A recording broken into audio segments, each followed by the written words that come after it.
नमस्कार मित्रों, कई बार हम लोग इतिहास को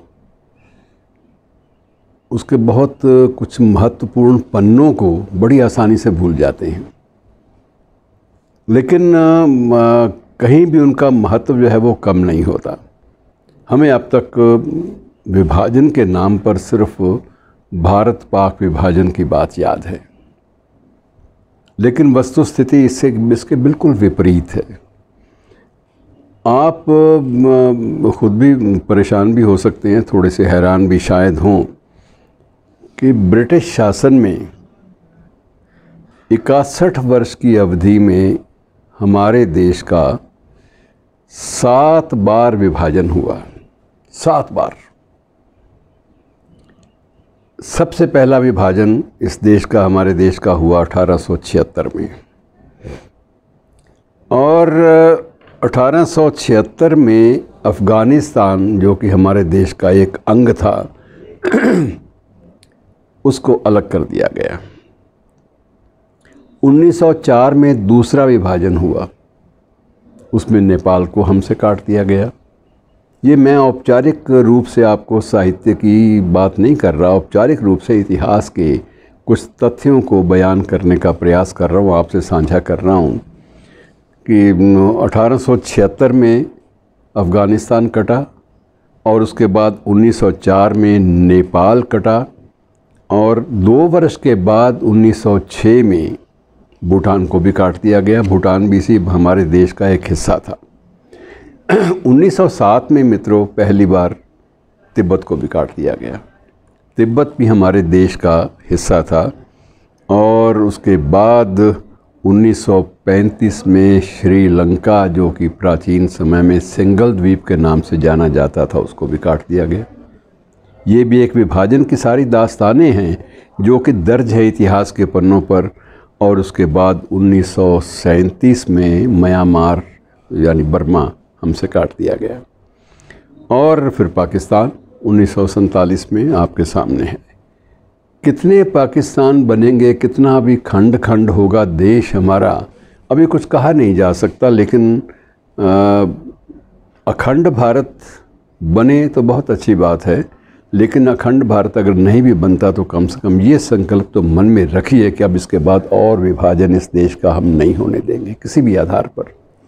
कोई विभाजन तो हुआ धर्म के आधार पर, कोई विभाजन हुआ भाषा के आधार पर, कोई विभाजन हुआ भौगोलिक क्षेत्र की भौगोलिक इकाइयों को आधार बनाकर। अलग अलग उन लोगों ने आधार बनाने थे। उनका मकसद ये था कि ये देश इतना बड़ा, अगर ये एक रूप पे रहता है तो ये हमारे लिए, हमारे साम्राज्यवाद के लिए कभी न कभी ये ख़तरा पैदा हो सकता है। मित्रों, मैं आपको थोड़ा सा और ये भी थोड़ी सी बांट लूँ बात आपसे कि विभाजन, ये जो विभाजन इतने ज़्यादा हुए हैं, 7 बार विभाजन हुए, ये 7 बार के विभाजन से पूर्व हमारी सीमाएं कैसी थी थोड़ा सा जान लीजिए। और ये हिमालय से हिंद महासागर तक फैला हुआ था हमारा देश, और ईरान से इंडोनेशिया तक ये सीमाएं जो थी हमारी, ईरान से एक तरफ मिलती थी, एक तरफ इंडोनेशिया से मिलती थी। और 1857 में, जिसे हम अपने देश की स्वाधीनता की पहली लड़ाई के नाम से जानते हैं, विद्रोह के नाम से भी कहते हैं, उसको याद किया जाता है।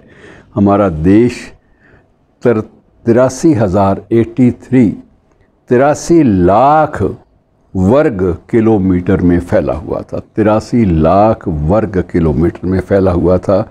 और इस वक्त इसका जो क्षेत्रफल है वो 33 लाख वर्ग किलोमीटर है, जबकि पहले अतीत में 1857 में ये 83 लाख वर्ग किलोमीटर में फैला हुआ था। आप अंदाज़ा लगा लीजिए कि आप क्या थे और क्या हुए। और उसके बाद अफ़गानिस्तान जो है ये 1876 में हमसे अलग हुआ था। नेपाल 1904 में मैं आपको बता ही चुका हूँ। श्रीलंका की बात थोड़ी सी और विस्तार से कर लेते हैं कि श्रीलंका 1935 में अलग हुआ था, हमारे देश से काट कर उसको अलग किया गया। और इससे पहले इसका नाम सिंगल द्वीप था, और सिंगल द्वीप बाद में सीलोन बना, CEYLON। जिन लोगों ने पुराना रेडियो सुना हो, उस रेडियो सिलोन से बिना का गीत माला कुछ पुराने लोगों को याद हो गई, तो उस वक्त ये सिलोन का नाम इसको दिया गया था। और उसके बाद इसका नाम जो है वो ताम्रपर्णी शब्द इसका नाम के रूप में इस्तेमाल किया जाने लगा। और ये तब की बात थी मित्रों, ये इससे पहले की बात, मैं आपको बाद की बात कर रहा हूँ, ये उससे पहले की बात थी।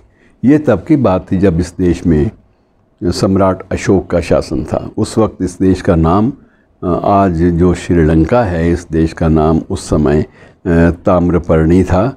और ये अशोक के समय की बात है जबकि उनके एक बेटा महेंद्र और उनकी बेटी संघमित्रा बुद्ध धर्म का प्रचार करने के लिए ताम्रपाणी क्षेत्र में गए थे। वहाँ पर बौद्ध धर्म का प्रचार करना उनका उद्देश्य था। और अपने पिता सम्राट अशोक के आदेश पर वो दूर दूर तक बुद्ध की शिक्षाओं का प्रसार करने के लिए वहाँ गए थे। और थोड़ा सा मैं आपको अफ़गानिस्तान के बारे में भी बता दूं।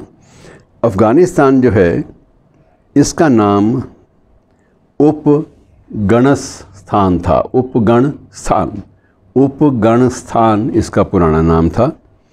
और कंधार जिसे बोलते हैं, तो ये काबुल कंधार जिसका ज़िक्र आजकल होता है, कंधार तब गंधार के नाम से था। गांधार अर्थात वही देश जहाँ की राजकुमारी गांधारी से कौरवों के सबसे बड़े बेटे धृतराष्ट्र का विवाह हुआ था।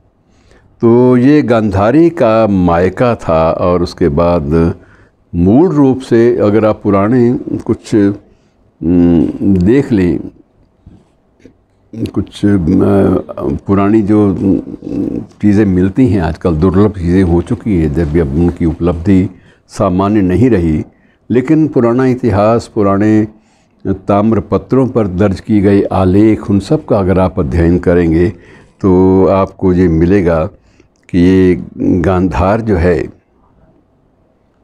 ये शकुनी का भी था।